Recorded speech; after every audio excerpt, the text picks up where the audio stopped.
Buenos nachos and welcome to the first ever Southern Sports Network's Southern Football Friday Night pre-game show brought to you by Realty Mart USA. Look them up at realtymartusa.com. They are the best, and I've had several transactions in my lifetime, but the best that I've personally used for real estate transactions. They are amazing people. Check them out today. So getting into it, we're going to talk about some scores, some matchups coming into it, a round table, and also the weather right after this. There's no place like home. Whether you live in Oklahoma, Arkansas, or Missouri, Realty Mart USA is your go-to real estate company for residential, commercial, agricultural, or land. We believe in strong connected communities and sponsor local events. Realty Mart USA, supporting our communities, supporting our future.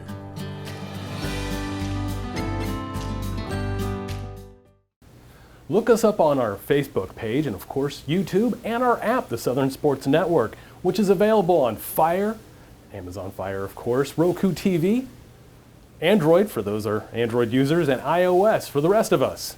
Arkansas 4A1 matchups this week. We're going to see Lincoln at Westville, Oklahoma, making that short drive into the Okie land. NOLA is going to be taking on Gravette, another Oklahoma team taking on another Arkansas team. Greenland's going to be at Green Forest, Gentry at Pea Ridge, Boonville at Ozark, West Fork at Berryville, should be a good game there, and then Elkins at Charleston. Getting into the Arkansas 5A West Week 1 matchups, Prairie Grove is going to be heading all the way down to Huntsville. We'll be able to watch that one live on the Southern Sports Network. Dardanelle is going to be heading to Pottsville, short drive for them. Siloam Springs at Alma, Harrison at Mountain Home, Gentry at Pea Ridge, should be a good game right there. Clarksville is going to head to Morrilton, Shiloh Christian at Little Rock Christian Academy, and then Farmington at Springdale. Now let's head over to Oklahoma.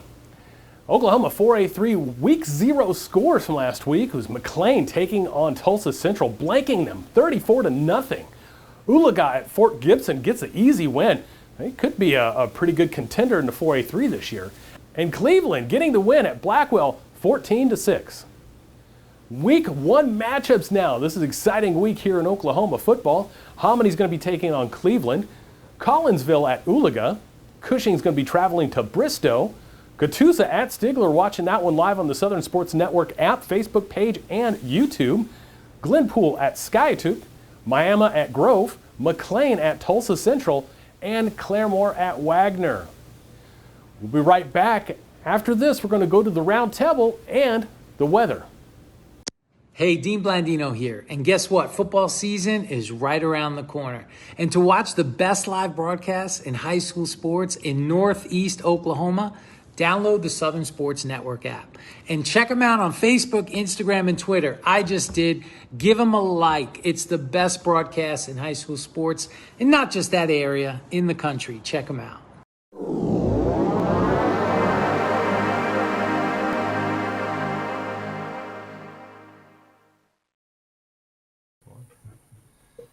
And welcome to Round the Table here. We have our guest host, Stephen Blackiston and Zach Arns. Stephen's coming from, of course, the lead play-by-play for the Southern Sports Network. Zach, weekly on ESPN 99.5 and the voice of the Springdale Bulldogs. Welcome, guys, and glad to have you all here. Appreciate you having me. Yeah, Thanks happy for to be being here. So I want to start off real quick. We had Week 0 last week in Arkansas. What were your thoughts on some of the games, and what were the biggest surprises that you guys saw from last week's scores and last week's games? For me, it was the heat and the heat-related changes to the game. There was a lot of games across mostly Central Arkansas, Northwest Arkansas that got pushed around. Days, moved up, moved back, and that caused some not just logistical issues for some of the teams, but guys were cramping left and right. And it's always an early season thing, but that was one of the biggest things for me. And on top of that, throw in how well the Arkansas teams did when they played out of state. A lot of teams went over to Oklahoma, won games, or a couple teams played down in Texas, did really well as well. Bentonville versus Broken Arrow was the biggest surprise for me. I'm looking at the scores while we're doing our game in West Fork, And I was just surprised on Fearless Friday when we were picking it up. I was like, wow, there's no way. Sure enough, I think that's an outstanding Bentonville team coming into it, because I'll tell you, I've seen Broken Arrow. I've seen them in practice this year. They're no slouch. So whatever the secret in the sauce is in Bentonville, I think they've got it. Yeah, I'd say also. I know Joe. Steve, go ahead. I'm sorry. Yeah, I was going to say also the Fayetteville Cabot game to me was a surprise as well. This was a team in Cabot last year that finished third in the 7A Central. They're traditionally in that kind of 3-hole behind Conway and Bryant, losing fairly big to a Fayetteville team that didn't maybe achieve what they should have last year, and this could be something maybe we can talk about maybe a little later in the roundtable. But Fayetteville kind of asserted their dominance early to maybe contend with a Bentonville team that took on BA this last weekend. For sure. And for Fayetteville, it was really impressive. They struggled in their scrimmage week against Greenwood, a Greenwood team that went and beat Stillwater, Oklahoma. Mike Gundy's son's the quarterback over there. That's one of the better teams in Oklahoma. But they went and they handled Cabot. People were all excited about Cabot, thinking they could get into that 3 or 2 spot in the Central. And Fayetteville, they handled them pretty well. Justin Wood, the offensive line coach at Fayetteville's a friend of mine, and we were talking on Saturday after the game, and they weren't surprised. They felt like they could go in and compete and physically handle Cabot. And that was pretty impressive to come away with a victory like that. As far as Bentonville goes, man, I've known Jody Grant forever, and I don't care what happens every August. They change out the numbers and the names. It's the same thing. They're like Old Man River. They just keep going. It's plug and play up there with them, and they've got a true program as it were. And, where teams have to replace superstars, they've got superstars in the waiting, and they just plug them in and they go. It certainly helps whenever your population keeps growing. So you have 2 high schools to choose from, one of which is relatively new, but Bentonville original. I'm telling you, they've got the numbers. I'm not surprised. Honestly, I can see them making this a dynasty before too long. They've got some work to do. The Central has sort of dominated the last 5-6 years since Bryant's sort of taken off, but they're in the right mode now, which is they're producing linemen, they're producing skill players, which is something they hadn't done before, and they seem to be going in that direction. Where they're going big and they're going to run the football. So it should be interesting to see how they handle not just teams in the West but in the Central as well. Absolutely. Stephen, talk to me about Alma and Van Buren. A little bit about that. I know that was a kind of a hot topic that you want to discuss today. That was another game that surprised me this week. Of course, the Battle of the Bone, one of the bigger rivalries in the state, the Salt Bowl, Battle of Highway 62 that we have here on Southern Sports Network. But I really thought this season Alma was going to maybe be able to take that step closer to being a team to contend in the 5A West. Not maybe necessarily to win the division, but to at least make a postseason berth. They were right there on that cusp. They were the 5 last year, and thought they could beat a Van Buren team that hasn't been great the last couple of seasons, but this year, I think a little bit of a letdown for them to not get the result in week 0 and not really set them on the course, I think, for a strong conference run. But that one always, with these rivalry games, is one you can kind of throw the records out for anyway. But it was interesting. I thought the Airedales would be the better team last week. For sure.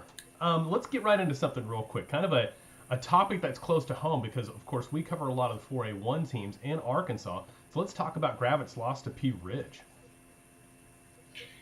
Yeah, again, also with that one, I thought, I didn't necessarily maybe anticipate Gravit to win this game. Last year, they played into a touchdown 27-20 against the Blackhawks. But I thought Gravit, with as many starters as they had coming back this season, of course, they lost their starting quarterback in Cy Hilger, which, I feel like 4A level losing a starting quarterback after a couple of seasons, that's one of the bigger losses in any classification just because of a talent drop-off around the league. But the Blackhawks haven't been great since making this transition to the 5A West. They've struggled. Bray Cook, former Razorback, former NWA guy here, just hasn't been able to maybe turn that into a winning program year in and year out. I think they're still waiting on their first playoff berth since moving up to 5A. So I thought this would be maybe a gettable game for Gravit, but just doesn't seem like maybe Gravette has the horses so far in this early season. I think Pea Ridge has a couple of other non-conference games against some 4A1 opponents like the Gentry Pioneers as well. So we can kind of really see maybe where they would fall in the 4A1, if you will, with their non-conference slate, and see, the transitive property of, if Gentry beats Pea Ridge, then they must be better than Gravette or whatever it might be, Right. And what order that shakes out. The 4A1 is definitely going to be very interesting this year. Some good talent from a lot of teams in there.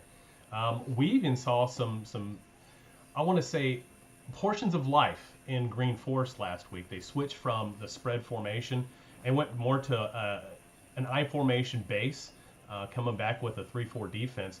They were really darn close in that West Fork game. I mean, it went back and forth, especially in third and fourth quarter. But even with Green Forest being kind of on the bottom slope along with Berryville, there's still some sparks of talent there. So I'm looking real forward to that one. Getting back to the 7A real quick, and we were talking about Bentonville. Zach, real quick, what are your thoughts? Can Bentonville knock off Bryant this year? I think there's a possibility with the coaching change at Bryant, sure.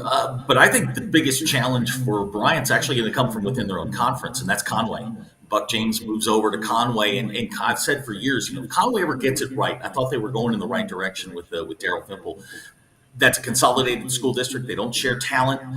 That's a place where if you get it right, you get a good batch of athletes, you can make a push, and you add the right coach in there, guys who won 5 state titles in a row in Buck James. They become very, very, very dangerous. We're going to see them in 2 weeks, and that's a team that I'm going to be real interested to see. I think Bentonville's certainly the class of the 7A West. Health is going to play a huge part in this. Bryant and Conway are both loaded. We'll see what happens with Cabot. But if Bentonville stays healthy, they've certainly got a chance to at least make some noise and get to Little Rock. Beating Bryant, beating Conway, that's a whole different story. Looking forward to those matchups. Definitely looking forward. I love those big Yeah, ones. it's going to be fun. Those are heavyweights. Absolutely.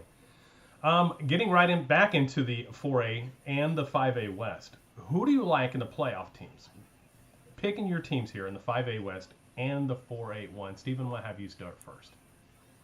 Yeah, for sure. So I think in the 5A West, you don't see a lot of change necessarily in the teams that are going to be in the postseason this year. It might be necessarily the order.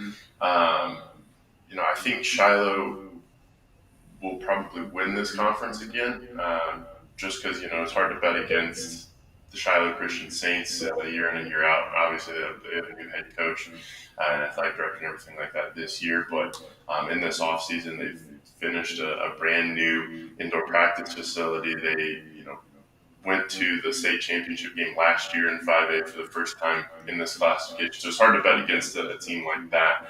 I think second, and this might change a little bit depending upon, Zach, of course, you guys get Farmington this weekend, but depending upon the health of Cameron Van Zandt, I think this is where the team will go.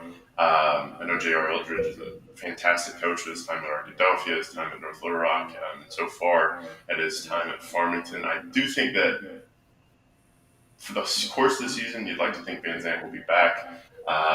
So I think they would be the second best team in this league. Prairie Grove, I think, will kind of come back down to earth a little bit, finish third. I could see them finishing fourth, behind my fourth place team in the Harrison Goblins.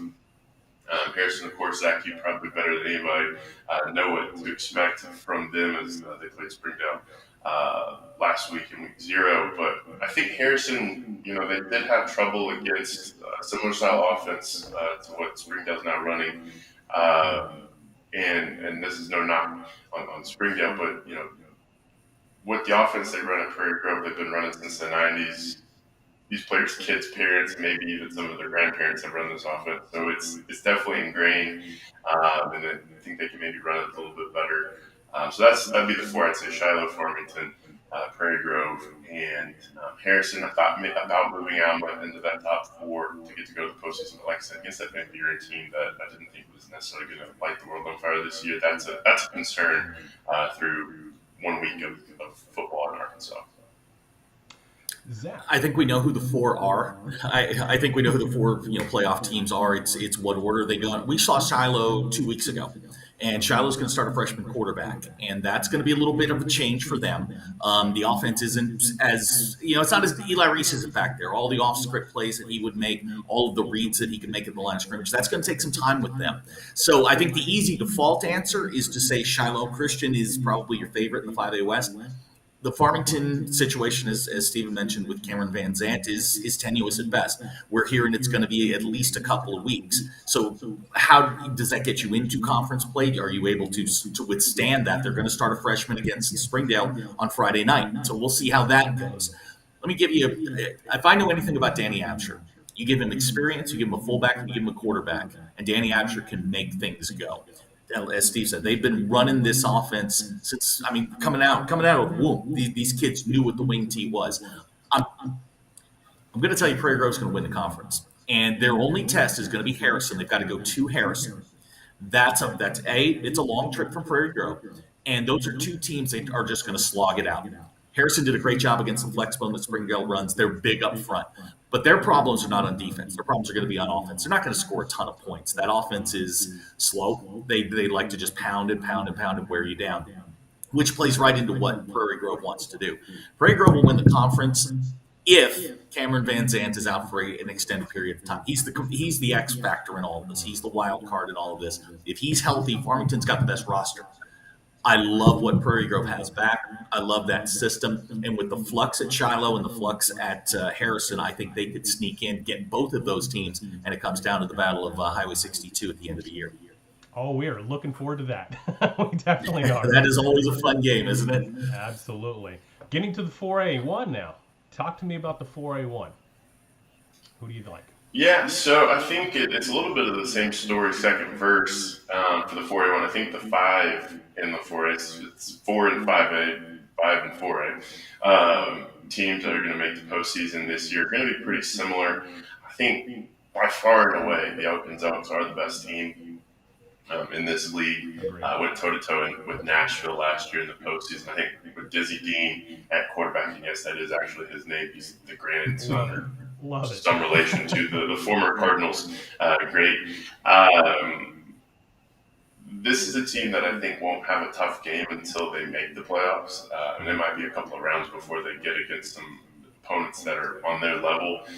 They put 51 on Pottsville last week. That was a game that was a little bit closer a year ago. So I think with all these players coming back, Dawkins by far and away will be the winners of this conference. I expect probably an undefeated season, realistically, this year. Second place, I moved Gentry into the second spot. I know they've had some change this year, quarterback leaving in Bell, and there's a feature back in Ty Hayes graduating out, but they've had some new players come into the team, whether it be from schools like Shiloh or in this area. And I just love what Justin Bigham's doing over there at Gentry. I don't necessarily think that they're close enough to compete against Elkins this year. I don't think really anybody in this part of the state in this classification is. But I think that they should do enough to be ahead of my third place team, Ozark, since moving into the league last year, kind of flexed their muscles and showed why they're one of the best teams year in and year out in the state. I think they've lost enough this year. Gentry's gained enough this year to kind of just usurp them for this season. It'd be the first, crucially, the first home playoff game if this were to hold for Gentry since like the 90s. So they would be ecstatic up there in Benton County. But kind of moving down the order, Gravette, I think, will be the fourth place team. I think they're better than the remaining teams, but they're not really close enough to the top three teams. They're sort of in that no man's land. Lincoln could contend for the fourth spot. I think they'll at least finish fifth, and they should be able to pick up 3 wins against Huntsville, Berryville, and Green Forest to do enough to get them into the postseason. That Gravette Lincoln game, I think, will be a big one. Last year, I think it was a 1-point game, 30-29, that Gravette came out on top. So that one, I think, will be an exciting one to watch as we come down the stretch. That one will really, I think, determine that 4-5 line for this conference. Right. Zach, what say you? I don't disagree with any of it. It's the same story with Ozark that with Prairie Grove. Those kids have been running that system for years and years and years, and it's plug and play with them. And there's a lot of hillbilly pride down there. And I mean, I say that with a smile on my face. They really love that program. and they're tough at home. Taking young kids on the road and seeing if you can get wins in conference is always difficult. But I agree with Stephen. It's Elkins to lose. They'd really have to struggle and have some injuries for it to be a close race. But Ozark, man, they're big up front. They're going to have skill players, and they're going to be well coached. And they're going to be. And the one thing that they do maybe better than anybody in this conference is they're really good on special teams, especially in the return game, the kick return in particular. That's going to get them something along the way. And I would put Ozark 2, and then you can shuffle the deck and see which see who comes out 3, 4, and 5. But Elkins is certainly the class, and my favorite postseason tournament is the 4A, because you've got 32 teams, and you have 32 teams that really don't see a lot of each other, and you get to go to some really cool places. And man, once you get one of those teams from north of I-40 playing a team from out south of I-40, it's a whole lot of fun, and I love that tournament more than anything in the state. It is the best postseason tournament that we have, but I'm with Steven on this. I think it's Elkins, and I think they're going to make a run. They could certainly make the quarters, maybe the semis. I agree with you 100%. I think I would trade out 2 and 3. I would probably put the Hillbillies at number 2. They've always been stout, and of course they make the return last year back to the 4A1, which they were out for just two seasons prior to that, and then conference realignment again. We'll get into conference realignment here next week and talk about a little bit about that. But back to Shiloh real quick. Real fast, tell me, do you think they're at the same level as they have been the couple past seasons, or even 3 seasons ago this year? Quick answer, no. They're young. They've graduated a lot of guys. Henley's at the University of Arkansas. Eli Reese is at Army. These are Division I football players. I don't know that they have one of those guys right now. They will, and they'll develop them. They're smaller. When Springdale scrimmaged them 2 weeks ago, Springdale ran for 218 yards in the first half. So there's some work to do, especially on the defensive side of the ball. And, offensively, it's going to be a work in progress. You've still got Bo Williams back there, but it's going to take them a little bit to kind of get that quarterback comfortable. I mean, he's 14 years old, 15 years old. So it's a little different than playing junior high ball. For sure. All right, real quick, we're going to go ahead and get a good pick'ems in real quick, and we'll move on. Conway at Bentonville. Who do you like, Zach? I have a rule. Anything over 150 miles is worth 5 points to the home team, because it's a bus trip. You're not riding charter buses. We're not flying private jets. I'll take Bentonville in that game simply because it's at Tiger Stadium. Okay, Steven. Yeah, this one I think very well could be a preview of something in December in Little Rock. And I'm inclined to go with Bentonville as well. What they did against Broken Arrow last week was mightily impressive, and I just don't think there's been enough time yet for Buck James to really put his thumbprint maybe on this Conway Wampus Cat program. So I think Bentonville maybe gets this one now, but if we revisit this in 3 to 4 years, I think you can see it go the other way. Okay. One other note on that game: Conway didn't play last week. Didn't play in week 0. Bentonville's got a game under their belts already. Just something to keep an eye on. Very true. All right, moving right along. Gentry at Pea Ridge. Zach. It's hard to go against my Springdale guys, but I'm going to take Gentry because I'm with Steven on this. I think they've got enough talent that's been infused in there, and they're just dangerous enough and don't have enough on film where they can jump up and surprise people. I'll take Gentry in that one. All right, Steven. Yeah, the Pioneers in this one looking to have 3 straight 6-0 starts. I think they can do enough against Pea Ridge. Of course, this one at Pea Ridge this year. I just don't think maybe Pea Ridge quite to the point of being able to contend against the better teams in the 4A and then beat the teams in the middle of the pack of their own conference. So I think Gentry will get the sweep on the home and home series for this one. All right. Boonville at Ozark. What do you say, Zach? Ozark has a guy that runs around the outside of the track with a musket. This is an easy pick. Ozark's going to win this football game. They're more physical. Boonville is, and this is a big game for that part of the state. I mean, these two don't like each other very much, but I like Ozark in that game. I just think they're more physical, and they'll be able to run the football and be able to slow Boonville down. Very good. Steven, your pick. This will be the first one to disagree with you on, Zach. I think Boonville, one of the traditional powers of 3A, I believe they might be moving up to 4A with this next realignment cycle, potentially even because they're, getting close to that line. I think Boonville, them, the Charlestons of the world, down there in the 3A classification, they play just a different brand of football. They're competitive. I think they're able to play up. This one I don't think will be necessarily a blowout by any means. But I think Boonville will just have enough to get over the finish line before the Hillbillies. All right. Prairie Grove at Huntsville. PG. This is PG. PG is going to win this one big. This is what Lynn Gregson and I used to call a Happy Meal game. Prairie Grove will be in town just long enough to get a Happy Meal and go home. This is Prairie Grove's going. They are ready for this, and this is Prairie Grove's got a tough non-con. This is going to be a real interesting test for them. Basically get their feet underneath them. They're more talented. They're deeper. They're faster. They're bigger. They're stronger. I like Prairie Grove big in this one. Outstanding, Stephen. Certainly, it's hard to argue there. I think Prairie Grove, this will be a big game as well for them. This is, the dress rehearsal for the season. Then, of course, next week they get another 4A1 familiar foe and grab it at home to start the home campaign.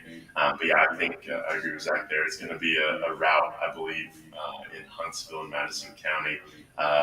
The Eagles, I think the goal for them in this one is just get some points. They were held shut out last week against Lamar on the road.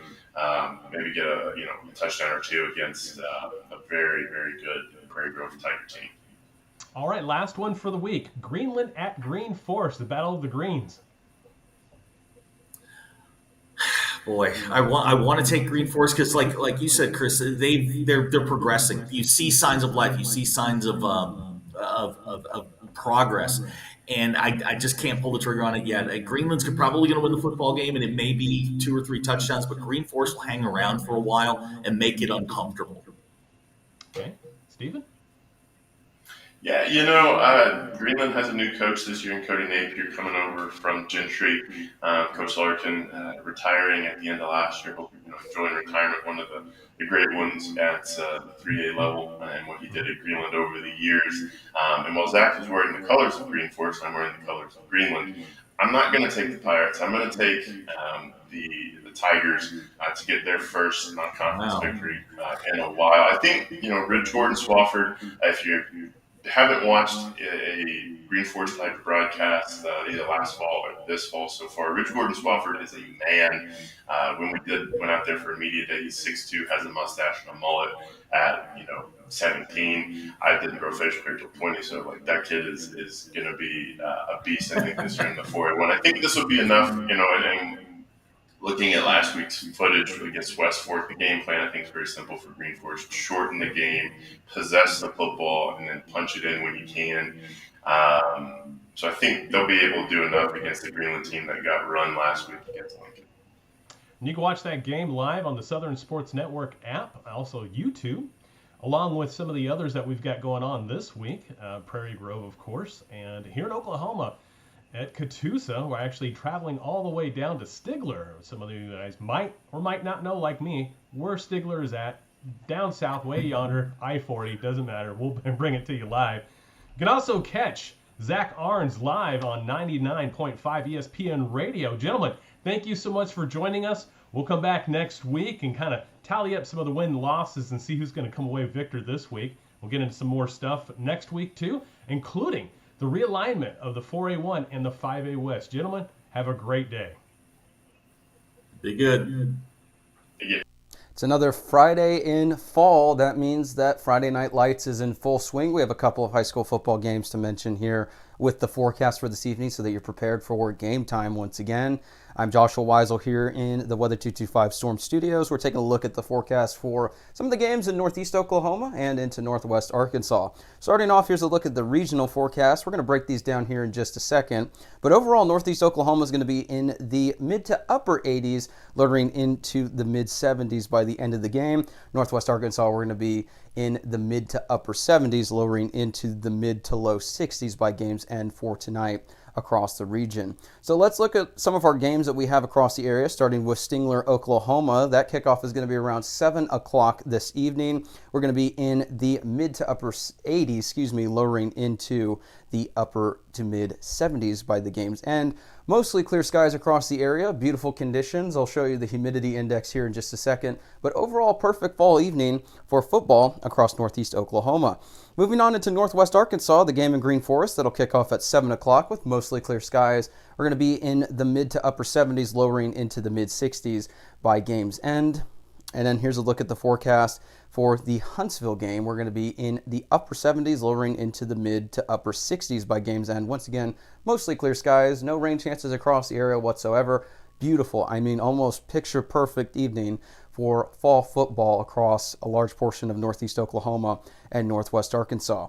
So I mentioned that humidity index just a second ago. Here's a look at the humidity index for northeast Oklahoma. We're not seeing that oppressive humidity and heat like what we saw the past couple of weekends with some of those games that were delayed or pushed back because it was so hot and humid. Fortunately for tonight, that's not the case. We have low humidity across northeast Oklahoma, and it is going to be a beautiful evening. Same for northwest Arkansas into the River Valley. There's slightly higher humidity down there, but we're not talking, like I said, some of that higher humidity and heat like what we saw the past couple of weekends. It is going to be a almost perfect evening for fall football across the area, not only for the fans, but also for the athletes. As a former high school football player, I can tell you it was never fun playing in those triple-digit temperatures, but that is not the case for this evening. It is pretty much perfect across the area. So looking ahead at the next 7 days across the area, we're going to be seeing gradually warming temperatures in northeast Oklahoma to start off in the 90s into the mid to upper 90s. By Tuesday, rain chances return around Wednesday, Thursday of next week. Now for northwest Arkansas, we're going to be gradually warming from the upper 80s into the lower 90s through at least Wednesday, with rain chances potentially returning Wednesday into Thursday there as well. Lows are going to be in the 60s to 70s throughout the week.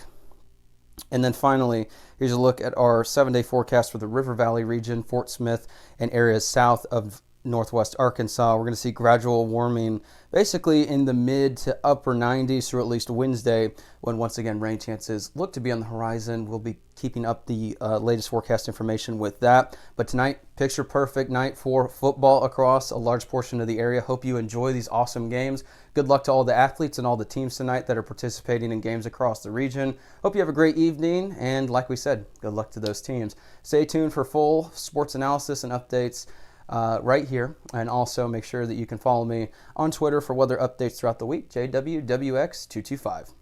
Well, thanks for joining us on this week's pregame show.